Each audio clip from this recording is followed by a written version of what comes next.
I am the proud mother of Quintarius Montreal Peanut Scott. My son was born January 3rd, 1995. 7 pounds, 14 ounces.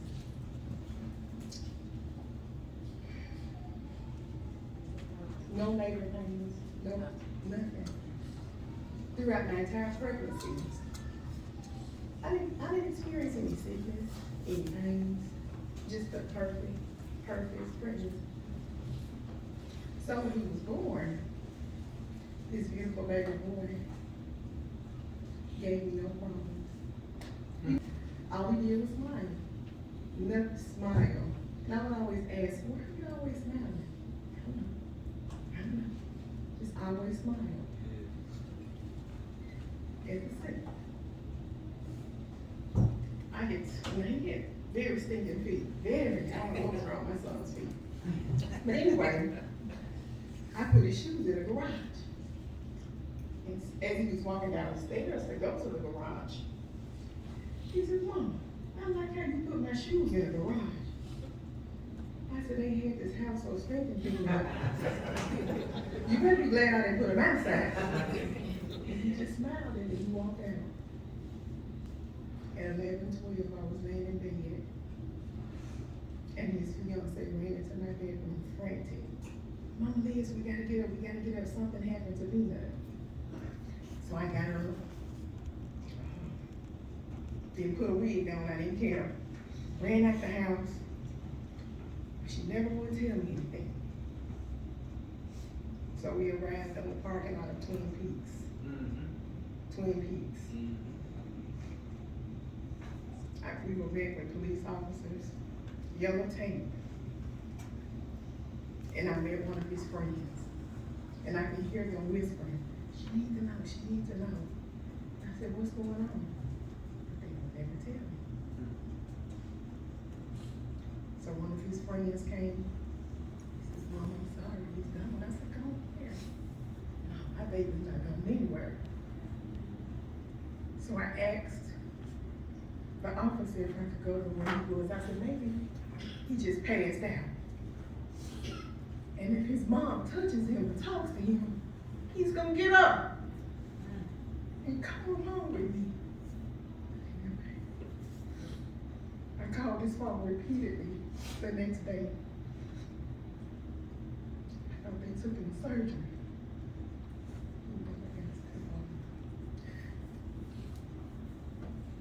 I was given 3 days to plan the funeral service for my son.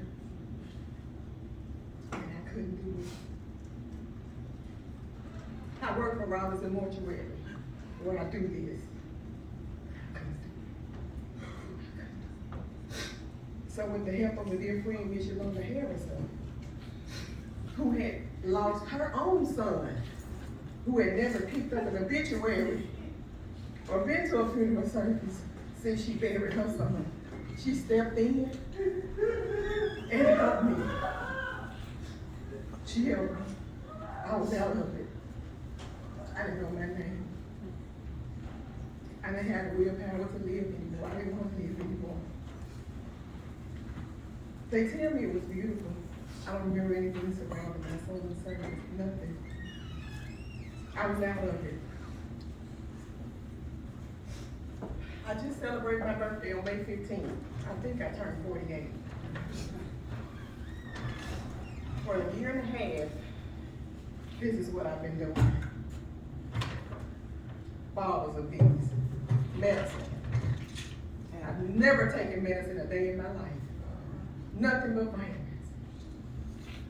But this is what it resulted to. Fast forward, still didn't have any information related to my son's death. But I was told he was accompanied with 10 of his Kappa brothers. And the brother of his Kappa brother took my son's life because he accidentally stepped on his shoe. I was told my son humbly wiped it off. Sure did. Not one time, not 2 times, but 3 times. Yes. And apologized again. Yes. but he took my son's life.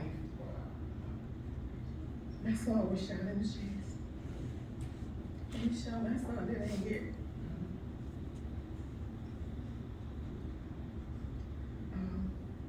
He murdered my son. Every day since then, I'm trying to block it out.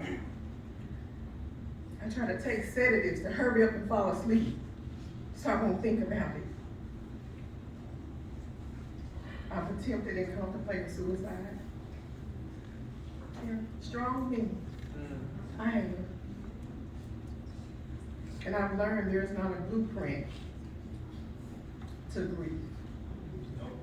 Don't let anyone rush you or tell you how you should feel, especially if they're not wearing your shoes. I take off my shoes every day, but guess what? I still got another pair on that I wear. They're called the ugly shoes, and they hurt, and I can never take them off. December of 2020, the same year, my son was going to receive his bachelor's degree. He never got the opportunity to touch it. So I stand here today in the robe that he would have worn had he walked that stage. So I'm wearing it for him. My son was taken by a coward, Darian Moore, whose family has not been apologetic, remorseful, or anything of that sort. But guess what? That's okay. I know a man. I know a man. These people wanted us to, or expected us to find them, take matters into our own hand. Vengeance is mine, says the Lord. Don't you touch it. My son, I have another son. My son would call me, Mama, just let me. No, son. Don't do it, son. No, son. And I hang up the phone and I would cry and try to figure out, Lord, should I do it or should I not do it? I wrestle with that back and forth. But always, God willing, I can't do it and I won't do it. Because it will make us any better than the coward that took my son. Any better. But I know a man. April 27th, they started my son's trial. On May 3rd, they came back with manslaughter. Manslaughter. My son's name was Richard. They lied on him and pretended my son was a threat to him. My son didn't have a weapon. And it's okay. Because guess what? I know a man. We're all upset. I'm angry. I'm not going to pretend that I'm not angry. And I try to be strong for my family and let them know they're all angry, want to take other matters. It's okay. I just tell them it's okay. I'm going to try to stay like Peter.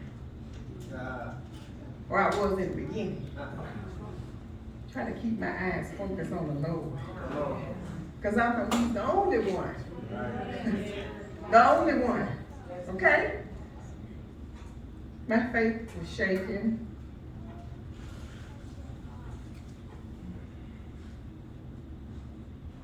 I didn't know how to pray anymore. I didn't know how to form a prayer. But guess what?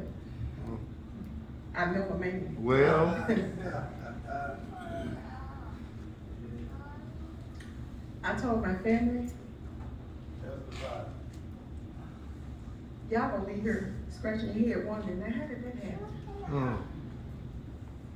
I know a man. well, I'm not gonna tell you that it's gonna be easy. I cry every single day. I've been angry. My patience, I have several people that can attest to that, can witness to that. But I decided, after they read that verdict to me, it was on a Tuesday, turned my phone off for 3 days. I didn't want to talk to anyone.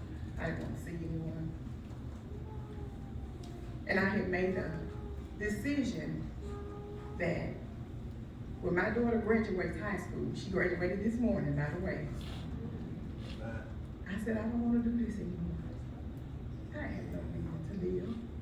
My son was murdered and I didn't receive justice. I said, Lord, I can't believe this.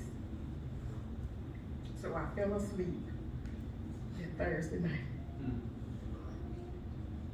for about 30 minutes. In this dream, I'm running.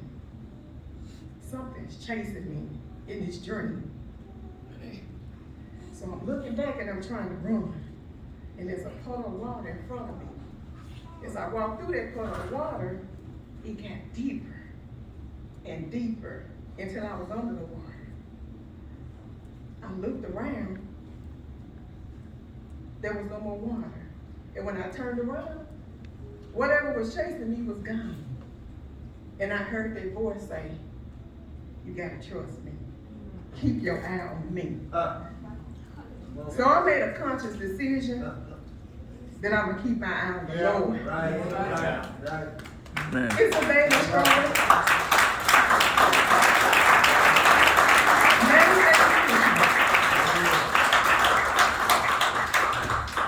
To take his hand and keep my hand in his hand. Do that. He's gonna turn it around. It may not be today, it may not be tomorrow, it may not be next year, but it's gonna turn around in my favor. He's already told me. Trust and So believe. again, I say to you, have your moments. I don't care when, where, how many. Have your moments. It's okay. It's okay. That was something that you birthed, that you carried. And I had to tell myself this. And if anyone doesn't understand that, don't come around me.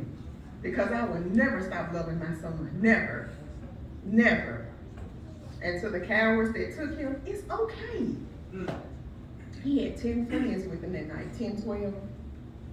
Only one came forward and testified on his behalf. Only one. And as you say, baby, these are the same ones that's called me mama. Every time I look up, Peanut, who you got in the room now? I said, no, mama, he need. I got videos of this young man with me doing the Kappa stroll, or whatever it is with these young men. But you won't speak on my son's behalf. Right. But I say, it's okay. Cause I know a man. Right. I have 3 grandchildren, not with him. So when it first happened, they came over to the house,